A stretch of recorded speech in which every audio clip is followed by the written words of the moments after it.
नमस्कार। चुनाव का बिगुल बज चुका है और इतनी बड़ी बड़ी पार्टियां मैदान में उतरी हुई हैं। ऐसे में एक नई पार्टी न्याय पार्टी, जिससे विधानसभा 54 से जिसकी प्रत्याशी हैं प्रेरणा सोलंकी जी, जो मैदान में उतरी हैं, आइए जानते हैं क्या क्या उनकी तैयारियां हैं और क्या उन्हें लगता है किस तरीके से वो इस बार चुनाव में खुद को रखेंगी और कैसे जीतेंगी। मैं प्रेरणा सोलंकी इस बार मुरादनगर विधानसभा से 54 से चुनाव लड़ने जा रही हूँ और मेरे साथ मेरे सब साथियों का पूर्ण बहुमत है।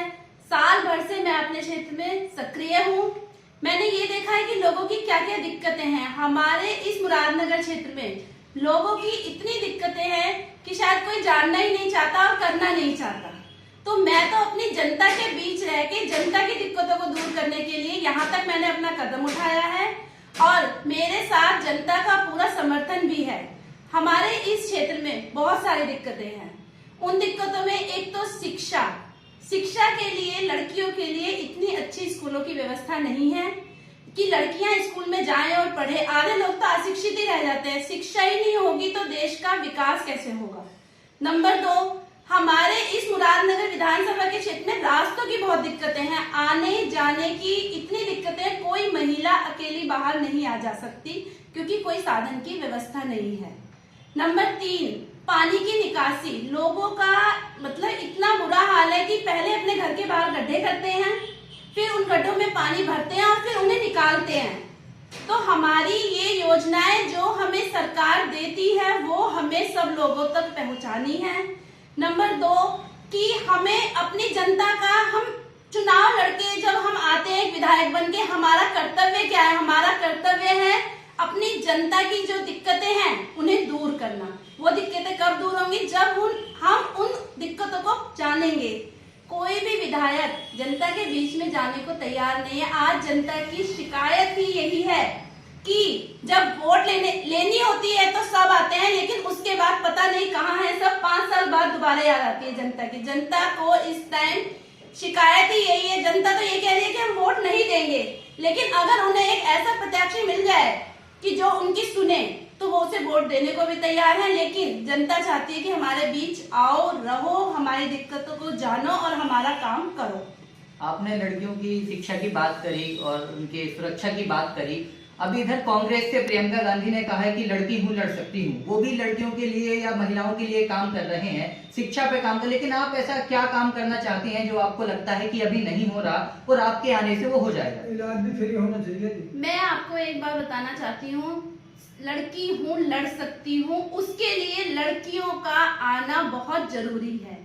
जब तक सत्ता में महिला नहीं उतरेगी, जब तक इस सत्ता का या फिर महिलाओं का सुरक्षा, महिला की सुरक्षा, महिला जानती है कि महिला की सुरक्षा किस तरीके से हो सकती है।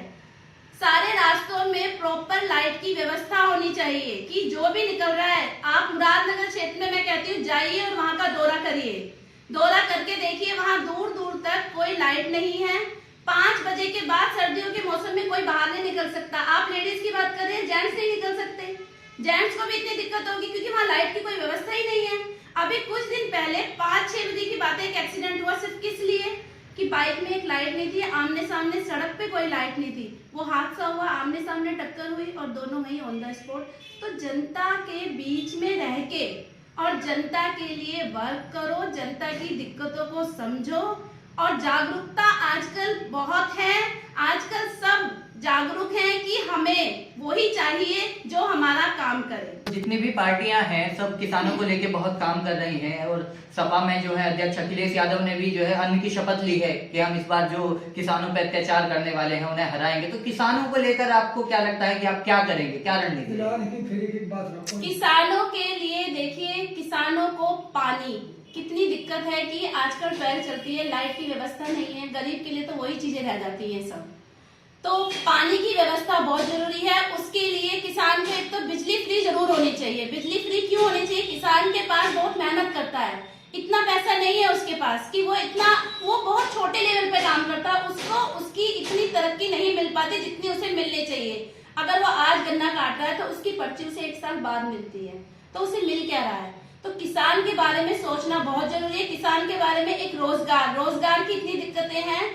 किसान का बच्चा पढ़ लिख के भी घर पे बैठा है क्योंकि रोजगार नहीं है। आजकल छोटे छोटे सारे रोजगार खत्म हो रहे हैं।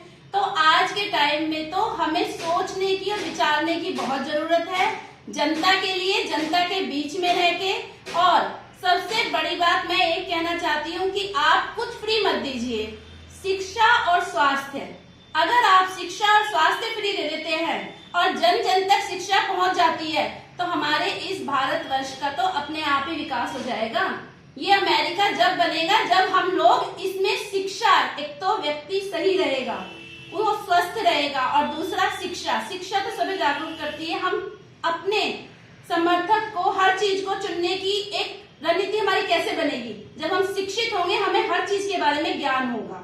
तो शिक्षा और स्वास्थ्य, मेरा कहना है शिक्षा और स्वास्थ्य फ्री बराबर की जाए। पैसे वालों की शिक्षा और गरीब की शिक्षा एक होनी चाहिए।